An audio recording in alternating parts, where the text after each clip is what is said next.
Interim budget तो है ही, लेकिन ये बजट इंक्लूसिव और इनोवेटिव बजट है। इस बजट में कंटिन्यूटी का कॉन्फिडेंस है। ये बजट विकसित भारत के 4 स्तंभ युवा, गरीब, महिला और किसान सभी को एम्पावर करेगा। निर्मला जी का ये बजट देश के भविष्य के निर्माण का बजट है। इस बजट में 2047 के विकसित भारत की नींव को मजबूत करने की गारंटी है। मैं निर्मला जी और उनकी टीम को बहुत बहुत बधाई देता हूं। साथियों, इस बजट में युवा भारत की युवा आकांक्षाओं का, भारत की यंग एस्पिरेशंस का प्रतिबिंब है। बजट में 2 महत्वपूर्ण निर्णय लिए गए हैं। रिसर्च और इनोवेशन पर 1 लाख करोड़ रुपए का फंड बनाने की घोषणा की गई है। बजट में स्टार्टअप्स को मिलने वाली टैक्स छूट के विस्तार का भी ऐलान किया गया है। साथियों, इस बजट में फिस्कल डेफिसिट को नियंत्रण में रखते हुए कैपिटल एक्सपेंडिचर को 11,11,111 करोड़ रुपए की ऐतिहासिक ऊंचाई दी गई है। अर्थशास्त्रियों की भाषा में कहें तो एक प्रकार से स्वीट स्पॉट है। इससे भारत में 21वीं सदी के आधुनिक इंफ्रास्ट्रक्चर के निर्माण के साथ ही युवाओं के लिए अनगिनत रोजगार के नए अवसर तैयार होंगे।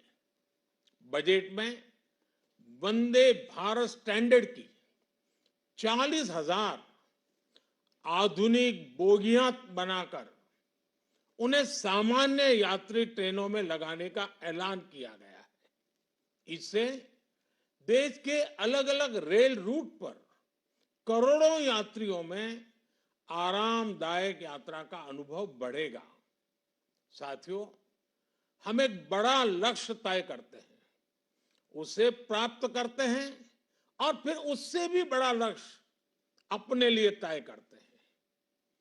गरीबों के लिए हमने गांवों और शहरों में 4 करोड़ से अधिक घर बनाए।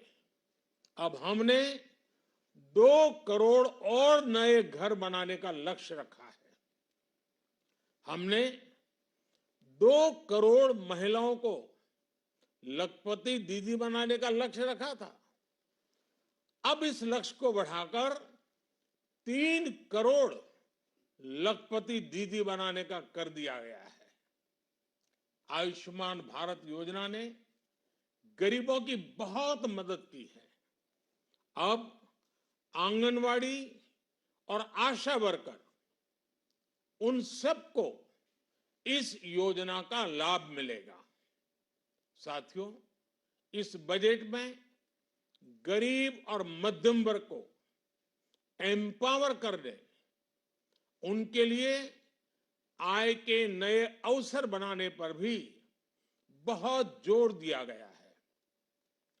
रूफटॉप सोलर अभियान में 1 करोड़ परिवारों को सोलर रूफटॉप के माध्यम से मुफ्त बिजली प्राप्त होगी। इतना ही नहीं, सरकार को अतिरिक्त बिजली बेचकर लोगों को 15 से 20 हजार प्रति वर्ष की आय भी होगी और ये हर परिवार को होगी।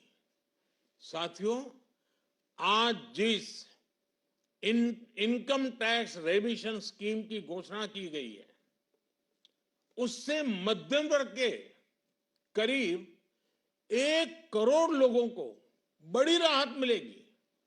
पिछली सरकारों ने सामान्य मानवी के सिर पर दशकों से ये बहुत बड़ी तलवार लटका कर रखी थी।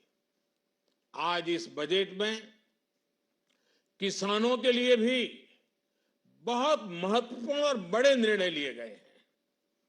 नैनो डीएपी का उपयोग हो, पशुओं के लिए नई योजना हो, पीएम मत्स्य संपदा योजना का विस्तार हो और आत्मनिर्भर ऑयल सीड अभियान हो। इससे किसानों की आय बढ़ेगी और खर्च कम होगा। मैं एक बार फिर सभी देशवासियों को इस ऐतिहासिक बजट के लिए शुभकामनाएं देता हूं। बहुत बहुत धन्यवाद।